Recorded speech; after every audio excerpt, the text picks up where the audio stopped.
Hey guys, welcome to Takes from Office Bozos episode. Oh, is it 27? Did I mess up this time No, on it's, the sheet? I think it's 20. Oh, it's what I wrote on the StreamYard is 27. So yeah, it's 27 because I Man, checked. I messed up this time because I thought we're at 26. I messed up. No, we're at 27.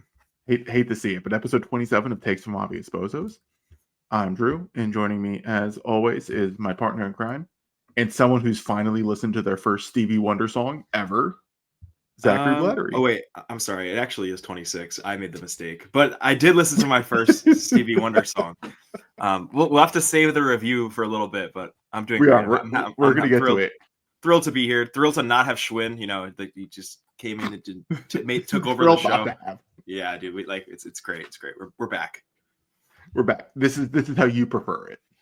Yeah, true to Schwinless. tradition. Yeah, tradition, Tradition. pride. Yeah, A very conservative approach, one might yeah, say. yeah. If you will. So we're here to review your takes as always, but before we do that, we have to talk about our beloved sponsor, Bet Online. Bet Online is the world's most trusted betting platform and your number one source for online betting. From the earliest odds to in-game live betting, Bet Online provides you with all the actions and the ability to watch the games as they happen, with the largest selection of odds and everything from football, NBA, NHL to entertainment and political props. Head to Bet Online today to get in on the action with America's most trusted site for online wagering. Bet Online, the game starts here. And don't forget, this is a Patreon podcast, so don't forget to go to patreon.com/the Strickland. This is where you can support us. You can listen to the full episode of Takes from Obvious Bosses if you sign for the $6 tier, which gives you access to our Discord, which allows you to submit the takes that we review. It gets you to listen to the Friday episodes of Pod Strickland with Schwinn and Prez. I believe then there's the $9 tier, which then becomes exclusive articles from Matthew Miranda. You'll get the Strictly NFL show. I believe football playoffs are happening. I also learned recently that they no longer play 16 games, they play 18 games. They play 17, but technically the season goes to 18 weeks as they have a bye week. That's fair. But like Yes. I noticed that football now is extended, and I was very Yes. confused when I was at a bar This one day, and I'm like, why is this week? It was like week 17, and I'm like, this is like the third or fourth year they're doing that. So it's that far behind. at least But you no. got in. Yeah. But again, if you want to learn all of this stuff that I clearly don't know, if you sign to our Patreon, you listen to Strictly NFL, Con and company are going to teach you and tell you everything. And then we have higher tiers. We prefer the higher tiers, of course, to keep the lights running and all that good stuff. But again, patreon.com/Strickland, or you can go to the strict.land and click on the banner there. And don't forget to follow us on all the social media platforms. You'll have TikTok for another 8 days. No, To I refuse to believe that. That's fine, but it's happening. But then there is, of course, to go to Instagram. You can just search the Strickland on there. You can go to Blue Sky as well, and hopefully no longer Twitter eventually. But again, what we're seeing, we should, you know what? I'm going to take a quick, no, I'm not going to do the tangent because I already have a take on what's happening between the comparisons to TikTok and Vine and all that sort of stuff. So we're not doing that right now. Later in the show, I'd love to hear it. We could. Yeah. I'm also just stealing someone's take from TikTok, which is all TikTok is. It's just stealing takes. So, but anyway, you can follow us on all the different social media platforms, and so you can like check us all out. All right, Zach, are you ready for today's episode? I'm ready. I'm locked in. I'm buckled up. Okay, so we're probably gonna spend most of our free preview section on this subject, and I think it's potentially an important one to discuss, and we are going to do our best to kind of provide as much information on this. And of course, I think we should all know this, what the take is going to come up to be, if you haven't figured it out. This is from They Little Bro from the Bronx. Knicks fans who are losing their minds, related to either minutes of the players, no depth bench, and other BS, in January, the first year of our contending status, need to shut up. Very harsh, very strong. And Zach, what are your initial thoughts? Because we're going to get into the minute stuff because we have a whole chunk of time dedicated to minutes and fatigue and like academic studies on it. So, but okay. Zach, I want to hear you on this. I think people need to shut up But that doesn't mean they're wrong. Doesn't mean they're wrong, but they can shut up because this is the team we have. And this is kind of something that we all knew was going to be something that they have to like overcome or adjust or figure out, because when you got your team for Towns like 2 days before camp or 2 days into camp, whatever it really happened, we were very, very thin on depth. And I don't think it took a genius to like identify that we didn't have the strongest bench in the league.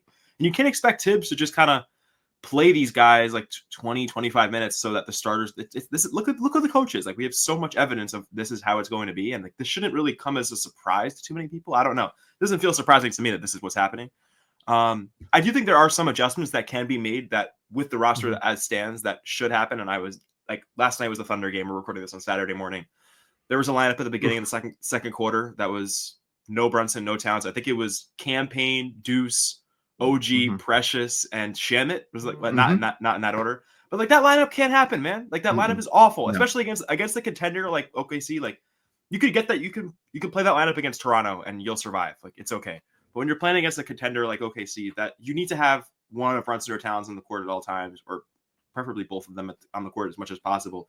And like that lineup got absolutely killed. And like it's not a surprise when you're going against a team like OKC who has 9 or 10 guys who are all legit quality rotation pieces, that they're going to get run out of the gym by those teams. And it sucked to see. And like, that's something, it would be like, I feel like we've had Tibbs for now four seasons, and we've asked him to like stagger the starters with the bench a little bit more, and kind of like, you don't need to do these like platoon swaps where it's like 4 or 5 bench players and 1 starter. Like how many times have we done this? Like this is like every season, it's a little different form of it, but I don't know. I feel like we're beating a dead horse with this argument here. What's funny about the platooning is, because the team was effectively 7.5, because he would just cut Campaign out if he was bad, right? Yeah. So like with this shortened rotation, Tibbs was very much going with that staggered look, which is, I think, I would say, a smart way to do it. Because if you look at even Oklahoma City, like they are very deep, and they have all like that depth and all these complementary players.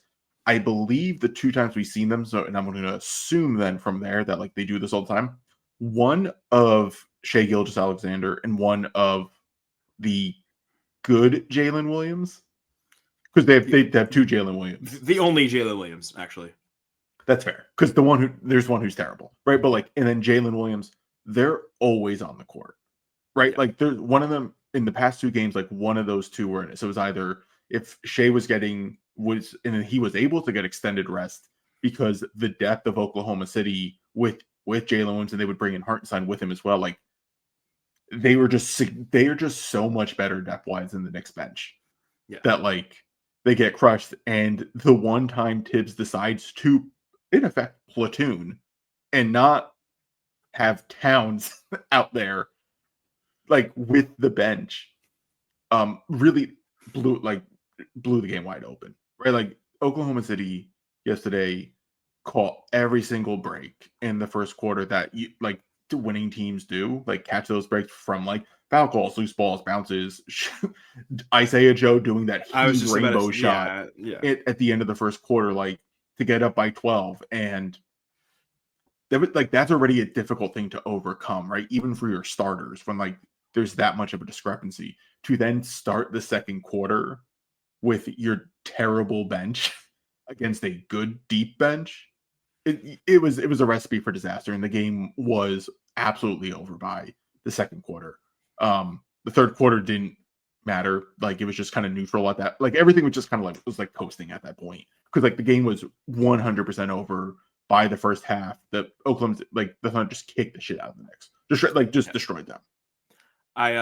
This was very, like, it didn't really matter in the grand scheme of the game because they had already lost at this point. But I thought it was pretty funny that he just decided to say "fuck you" to Precious and did not play him in the second half. He went to Porty over. I mean, I get it. Precious was bad in the first half. I think he had the team low plus minus at halftime. I think he was like a minus 16 at halftime. I mean, everybody was like a minus 12 or 13 at halftime, but he was like a little bit lower, and his minutes were awful. Like he's had a couple games where you're just like, holy shit, what is going on? But I thought it was pretty funny to, like, in a game that we had already lost, he was like, you know what, Porty, get out there. Go. Let me see Porty. And like that was fun. It was fun to see Porty get minutes against like kind of a real team, which I didn't think he was awful in. But hey, the game was over by then. So yeah, the game was over by then. But it what I enjoyed. I was personally going in and out of the third quarter because I was making these little like cake desserts. Basically, I was making dessert basically during the third quarter. So I was like popping in and out and just kind of just seeing the score, seeing the plays, the like the terrible defense. Like some of the defense Mikhail played on SGA Awful. was terrible. The shot to end the third quarter was some of the worst defense I've like. It's just really bad defense, and it's like I get SGA is good, and of course he's going to make shots, but don't make it like they made it very easy for him. And I know what the Knicks feeling is during the game. Why they make it easy for him? It's because they're going to be like, well, we don't get calls, right? Like that is clearly in the Knicks' mind, and I think we could probably both beat a drum that they are right. Like being right and righteous in the moment of playing basketball. It doesn't matter if you're it's a right. losing game. Yeah. Like you have to just stop. Like I agree. Like Brunson, you don't get calls. Towns, you don't get calls. Like I am right there with you. I think you're officiating horribly, but you have now let this happen with the officials in both Oklahoma City games this season, right? Like against teams like these are the type of like they played like a playoff. Like they made them playoff games. Well, the first half of the first quarter, right? There was some intensity until Oklahoma City. But like that first game at Oklahoma City, like that's a playoff environment. That's the type of thing. Like you can't just be like, oh my God, I'm not getting the foul calls. Like, how could you call SGA, give SGA the foul and not give me the foul? And it's like, hey, you know what? It doesn't matter. But I think they're too wrapped up in that.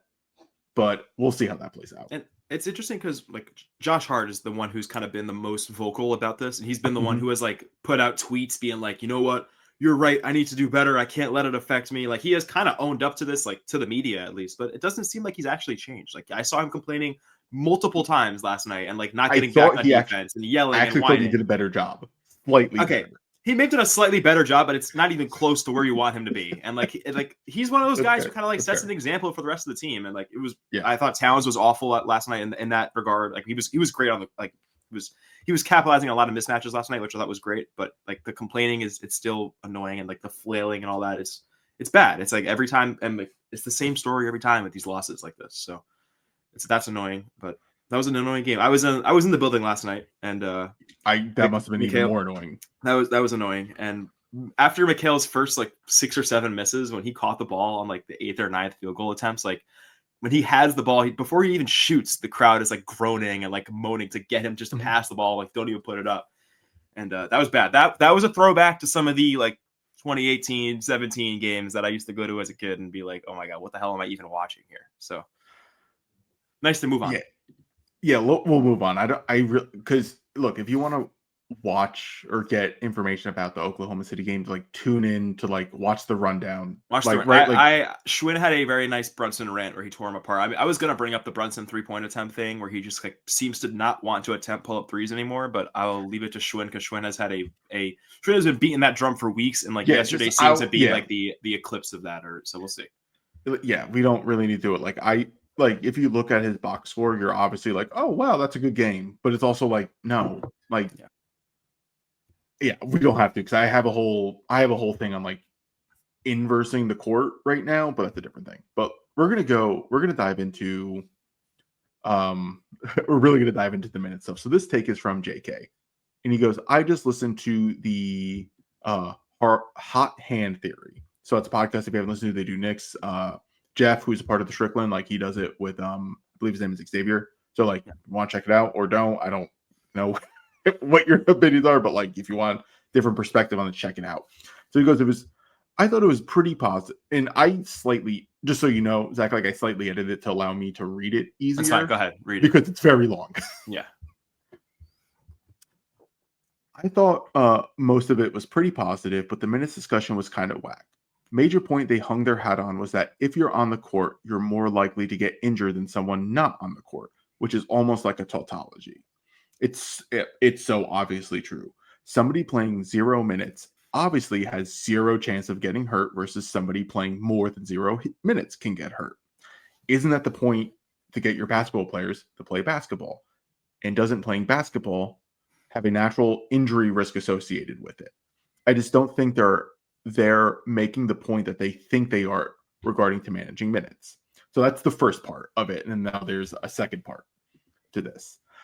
I also think they are disregarding our players' incredible fitness relative to league average. Taking a study applied to general NBA athletes flattens the distinction between those athletes' levels of resilience to minutes load.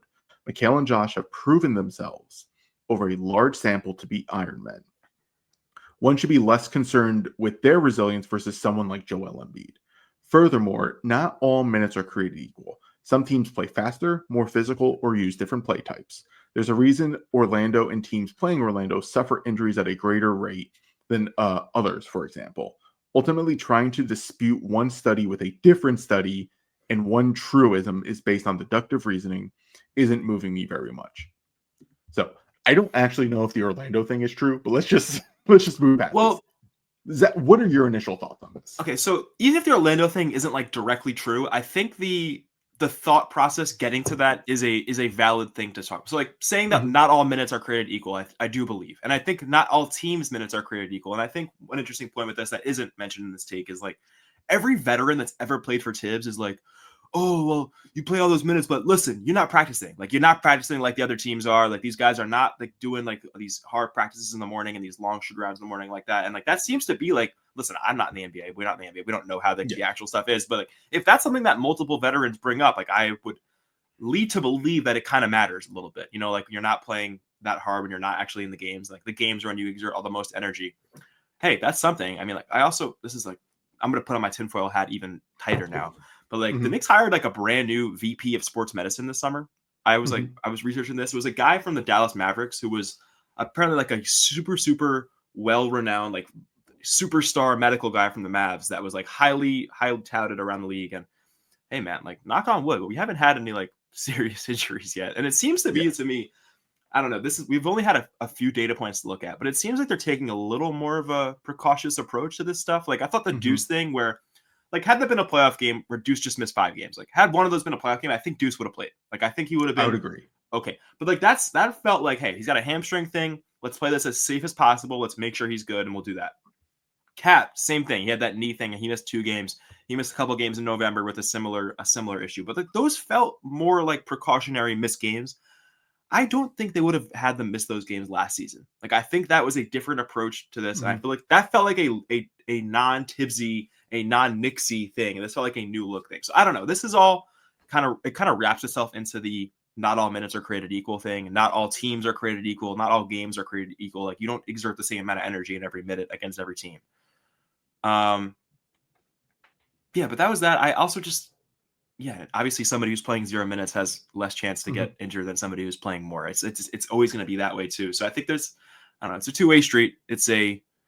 I think you can kind of just argue in circles like about this for years and they can never get anywhere. And like a lot of these injuries are just like, not a lot of them, but like a good portion of them are like freak injuries. And like, it doesn't matter how many minutes you're playing, but like if Jaime Hawkins dives into you on a fast break, you're going to get hurt.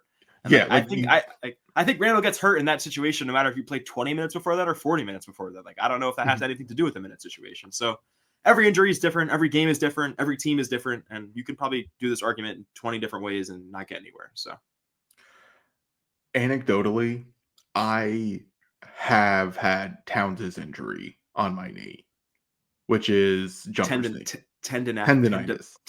Yeah, it's called tendinopathy or something like that. Yeah, there was a good article. Bondi in the Post interviewed like an NYU doctor that was talking about that. You don't need.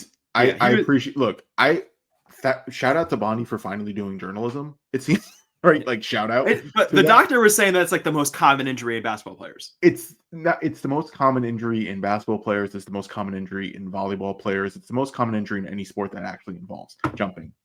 All it is. I don't mean to like say, it's basically the tendon that connects your kneecap to like the bottom part of your knee is inflamed. That's really it. Like that is effectively it. And like that inflammation. So to manage inflammation, obviously like they're going to tell you rest, right? Like that's the main thing.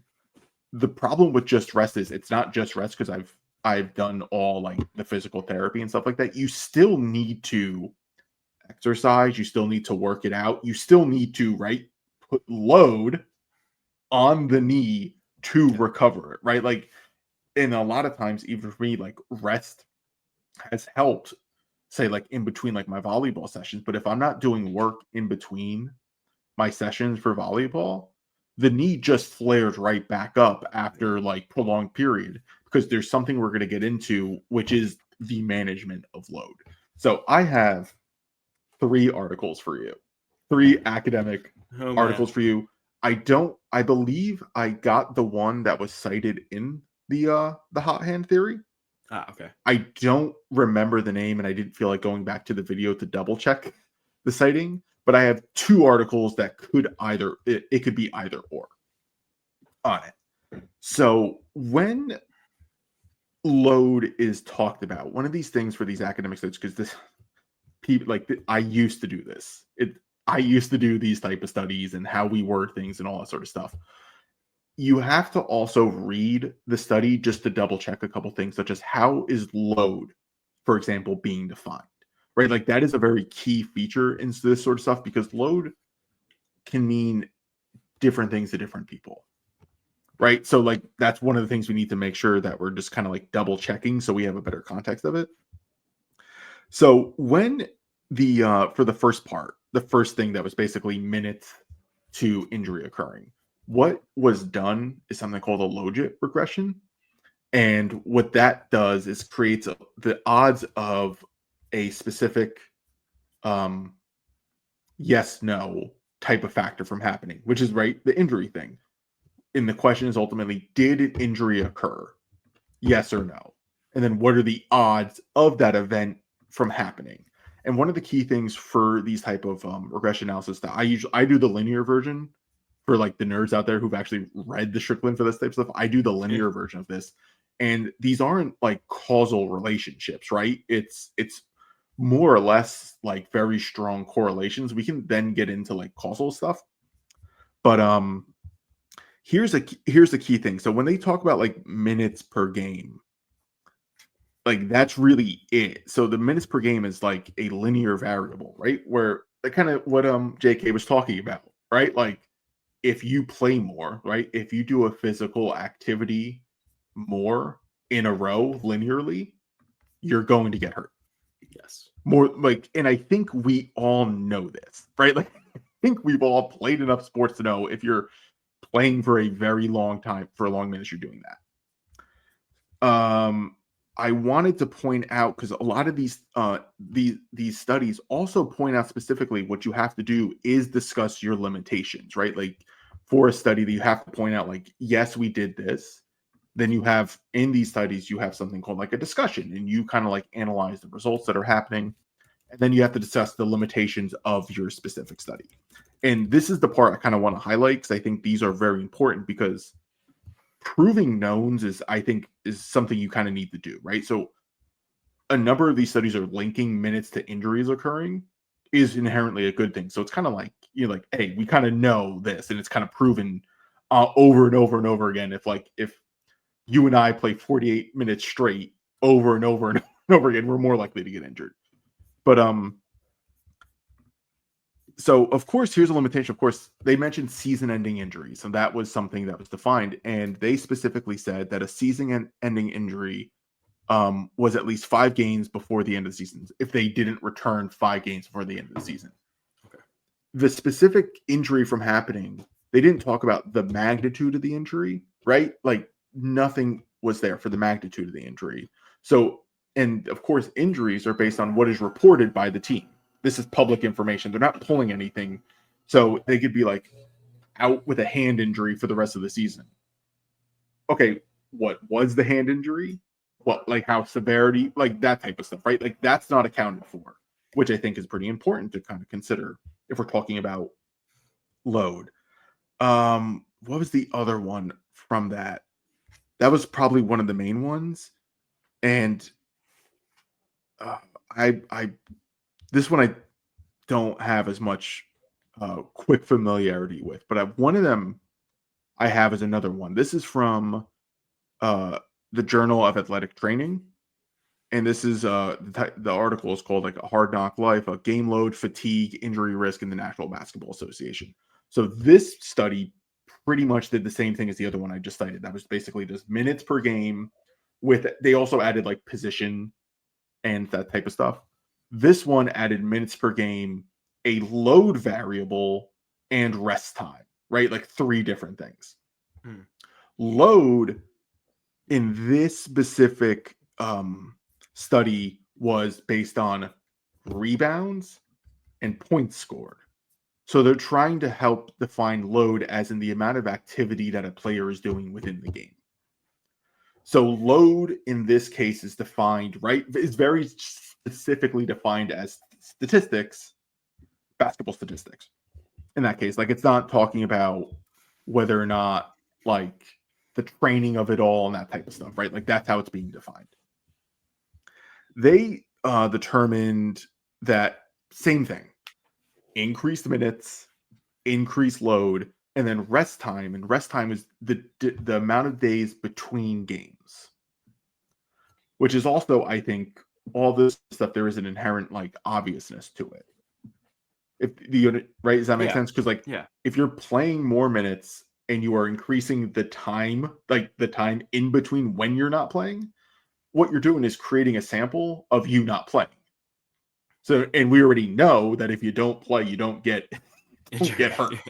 So, like, but again, that's pretty useful to know. That's something the NBA may want to consider, right? Like, hey, maybe if we space this out, we can avoid injuries a little more, right? Like avoiding back-to-back, for example. I think there has been some reporting about that, and I think they have tried to do that, and like they have been decreasing the back-to-backs for that reason recently. Right. Because, and this, of course, makes sense because if you have guys playing, say you're playing like 40 plus minutes on back-to-back nights, there's not an amount of time to, I don't want to say not enough time to recover. That is a different discussion, which we'll get into. Yeah. Just you played like 80 minutes within 2 days. Like that is a lot of time for you to get injured. Again, this was all proven, like all of it's good. Like the study, like I was reading everything, but I told you like an injury event, which is basically, did they miss a game? Fatigue was ultimately the accumulated time playing, which again is minutes per game, which that's not fatigue to me, right? That is just a time variable. Like that is a different thing but that's how they're defining fatigue, which I think is important to know, right? Like how we understand fatigue is ultimately like, oh my God, I am tired from doing this activity. They just assume the association is more of you doing it means you're more fatigued, which I get, there's a logic to it, but I think we should probably define, like make sure that we understand that fatigue is specifically minutes. Go ahead. Can I give an example that's like where this would become tricky? So like this past week, the Knicks played Monday, Wednesday, and Friday, right? Yeah. And I'm sure Josh Hart played 40 minutes in like 3 of those games, probably or like 35 minutes. Yeah. Next week they play Monday, Tuesday, a back-to-back, and then they also play on Thursday. So they will have 3 games in the span of 5 days, but 2 of them will be a back-to-back rather than last week where they were all spaced out evenly. So like if Josh Hart plays the same amount of minutes in all 3 of those games as he did last week, like this coming week, it's a different sort of workload when you have a back-to-back like that. And like it can't, and like I think in the study, in the model you're proposing or the model you're reading off, I don't think that would be equated. I don't think that would be even factored in. Like the fact that they were back-to-back, or just kind of just is total minutes is the fatigue. Like a flaw there. So that's a flaw. So it would ultimately say that the amount of time in between games would be 0. That's how that translates into, right? So it's so it'd be like minutes per game, but how many games in between, like how many in between games were there? So in this case, for Josh Hart, it would be there was an extra 1, and then another 1, and then the next one would be 0. That type of stuff. Yeah. Okay. So that is factored in. Okay. Yeah, of course, and I think that does make sense. This one in here was pretty good. I want to read a paragraph from this. This is from the discussion part of the article I mentioned. That's from the Journal of Academic Training. And I kind of like this paragraph, and I hope this isn't necessarily considered like out of context, but it goes, I'm going to read it. On average, increases in performance load were positively associated with higher injury risk, right? We just discussed this. We all know this. Similarly, one could interpret the results as reductions in performance load being associated with a lower injury risk. However, I observed, which is the author of the study, I observed variability in the strength of this effect across players. variability, which is an issue with these type of studies because you don't want too much variation. Like you're right, like there's an issue with variation. Players in their study training loads of football players, football meaning soccer Yep. in this case. This is America, man. I know. Traditional soccer. The two authors, they're called Nassis and Gabbett, reported similar results with an additional conclusion that progressive increases in workload led to resilience against injury risk. Researchers should investigate the relationship between the rate of increases in performance load and injury risk to identify whether similar patterns are present in basketball players. Right? So what this is saying is for soccer players, for whatever that person study did, those guys, when they are progressively ramping up and training and performing the load, they risk the injury from happening. So an increase in load, right? Load, whatever they're defining as load, doesn't help. And as you said, and as we've kind of discussed, minutes aren't equal. So with these players, there is a variability because it does depend, kind of even what JK said. It may not matter to Mikal Bridges. It certainly matters to Joel Embiid, right? Like this type, right? Like those type of things. So like we get a little taste of it right there where even the people who are linking minutes to the occurrence of an injury, these two studies so far that I've mentioned have specifically said there needs to be more research to actually link this concept of fatigue. Yeah. And last but not least, and that we've been going on way too long, this one is probably my favorite. This was done back in 2016 leading up to the Olympics. So there is I forget where I got the article from. I believe it's like the British Journal of like Sports Medicine. So the Brits basically. So before the Olympics, before the 2016 Olympics, I think it was. Was that the in London? I forget. I don't know. It may have been Rio, but whatever. But whatever it was, the committee was basically kind of like looking. It wasn't Rio. Sorry. Okay, so they were doing like a meta-analysis. So a meta-analysis is a much better version of what I'm doing, which is summarizing studies. Because I'm trying to do it within a time frame on a podcast. Yeah. Versus this, but like they did all this sort of stuff, and there were some very interesting conclusions. They come to trying to define the term load, right? And they've determined things that there are both internal and external load. And then there is also something called absolute load. So external load is how we define minutes per game, the amount of distance that you run, et cetera, et cetera. Internal load is, are you getting enough sleep at night? Are you hitting your REM cycles? How is your heart rate? Are you managing that type of stuff, right? Like internal. Does that also factor in like practice time and like how hard are you practicing? That I think goes into external load in that case. But yes, but what you're saying is right, there are very specific designations between loads. Yeah. Absolute load in this case that they identified is something that we just discussed. Minutes per game is an absolute load because it doesn't discuss anything. It doesn't differentiate between external and internal loads. It doesn't take that into account. So that's one thing to know. Where did I have a paragraph? This was here's a good quote. And this is about absolute load and injury risk. And this is specifically from the Olympic Committee from the British Journal of Sports Medicine. I hope that's the one. The majority of studies on the relationship between load and injury risk in sports have used various measurements of absolute load, that is, an athlete's internal or external or internal load, irrespective of the rate of load application or load history.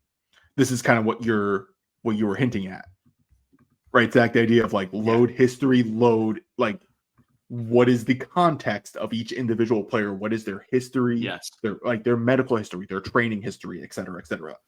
Absolute load does not take that into account. So then it goes high absolute training and or competition load was identified as a risk factor for injuries in athletics such as running, baseball, cricket, soccer, uh, orienteering, I don't know what that is, rugby, swimming, triathlon, volleyball, and water polo.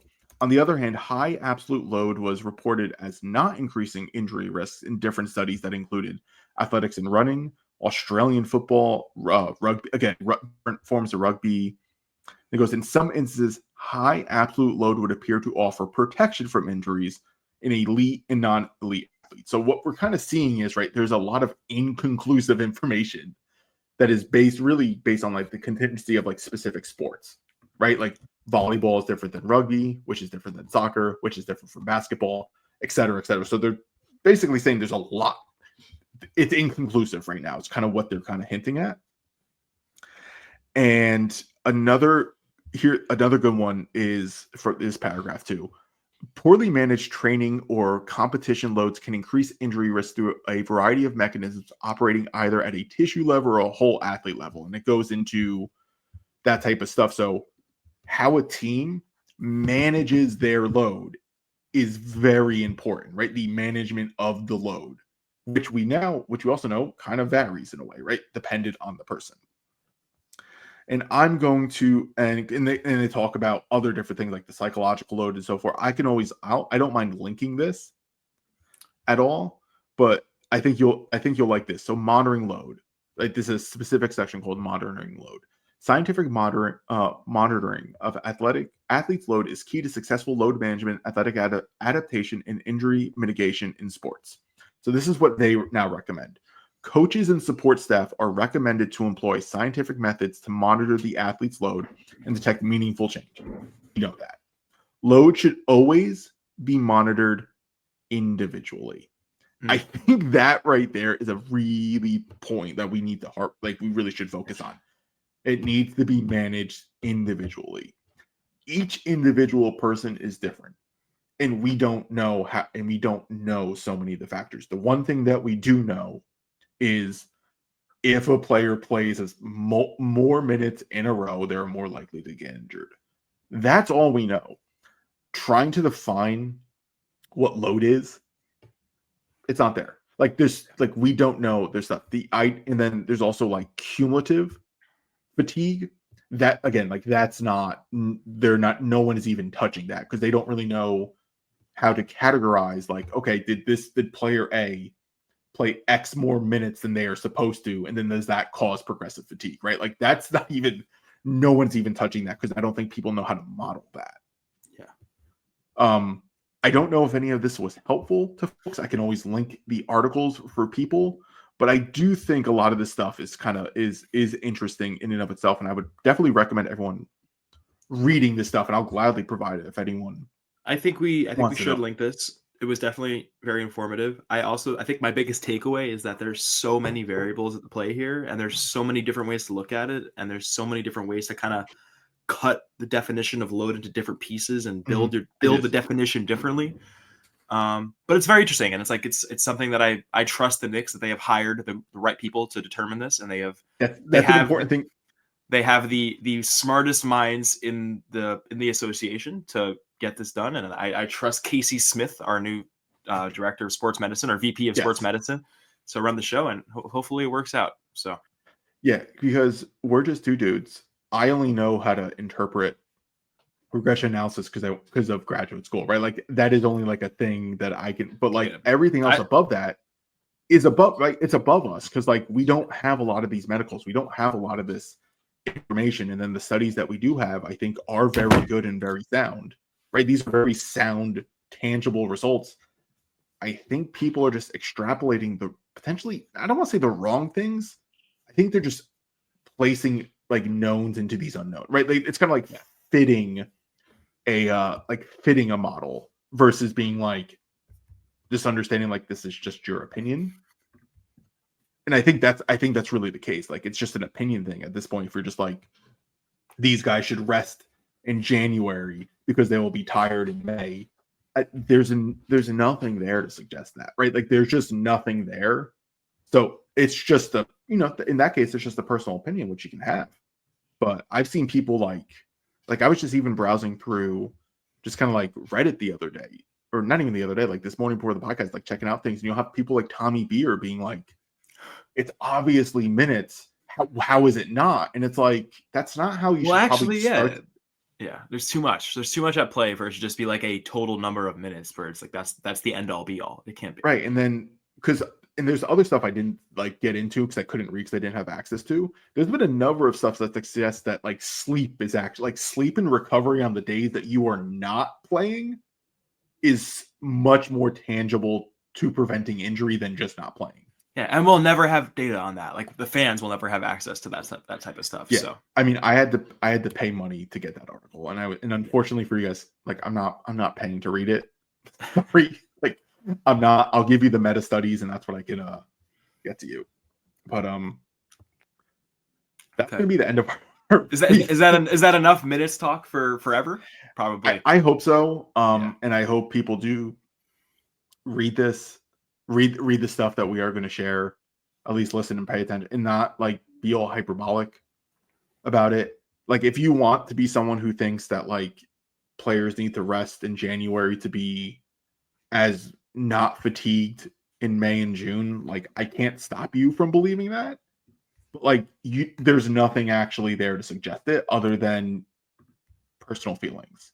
And I think that's I don't mean to dismiss that. Right? It's just a personal feeling. It's just an opinion.